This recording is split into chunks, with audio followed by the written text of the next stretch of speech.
Chapter 29. The last rays of the late setting summer sun were cutting across the landscape as Nikolai took Maxim to the stable. He hurriedly unhooked Maxim from the cart and pulled the harness from his neck and shoulders. Then he gave the tired ox some sedge grass and slapped him on the rump. I want you to enjoy the rest, Maxim. You deserve it. He stepped to the stable doorway and then turned to the old ox one last time. I hope you know I won't be coming for you tomorrow morning. We don't have to work at all tomorrow.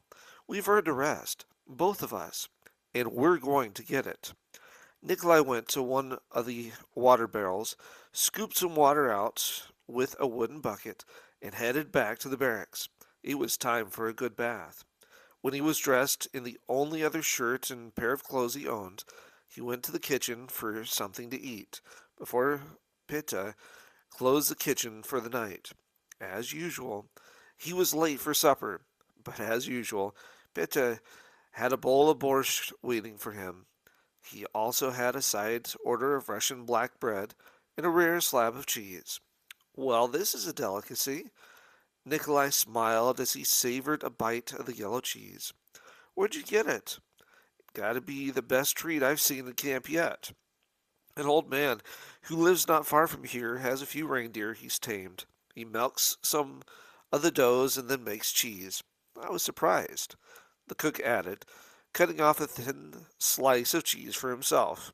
It does taste pretty good for reindeer cheese, but then again, I've never eaten reindeer cheese before, so I guess I don't know what it's supposed to taste like.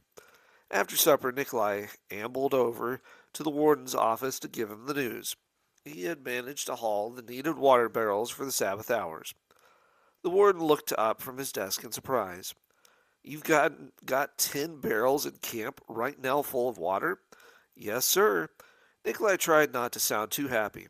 He didn't want the warden to think of some extra task he might need done. That would be a dirty trick, even for the warden, Nikolai thought. Very well then, Penchuk. Go on and rest. You deserve it.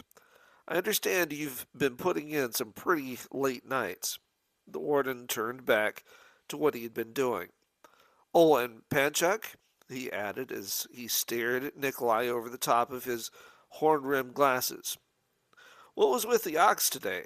They told me the animal was going wild in you. Wouldn't stop running. Nikolai smiled sheepishly. Yes, sir. He was a bit overwrought. Overwrought? The warden nearly bust out laughing.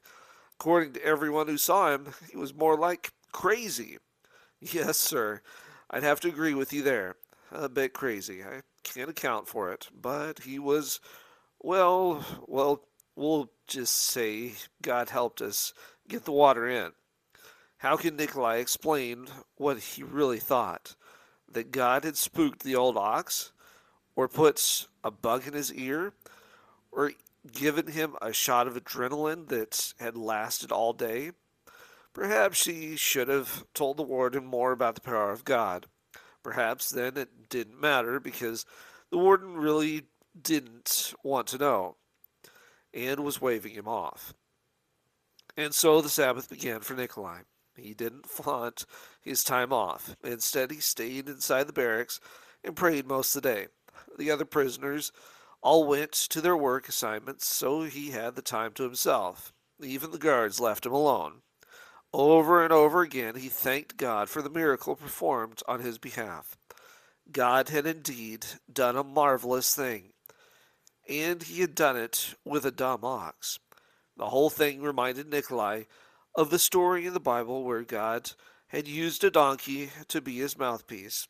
The donkey hadn't really wanted to be a part of the whole adventure, but, like Maxim, he had been drawn unwittingly into the grand plot of the story when Balaam decided to disobey a god. On the road to Moab, an angel of God tried to prevent Balaam and his donkey from going on a mission to curse Israel. Balaam didn't know that, of course, and he gave the donkey the beating of his life. The poor old donkey put up quite a fuss and then started talking. Nikolai thought about the similarities between Maxim and Balaam's donkey. Like Balaam's donkey, Maxim had been used by God to be his witness. Like the donkey, Maxim was a part of a wonderful miracle that might well be told down through the years of time.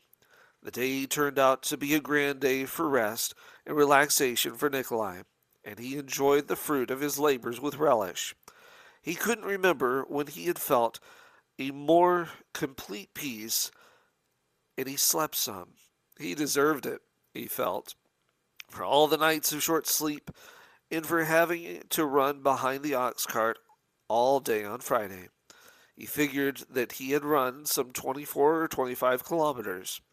Nikolai went to the mess hall somewhere near sunset.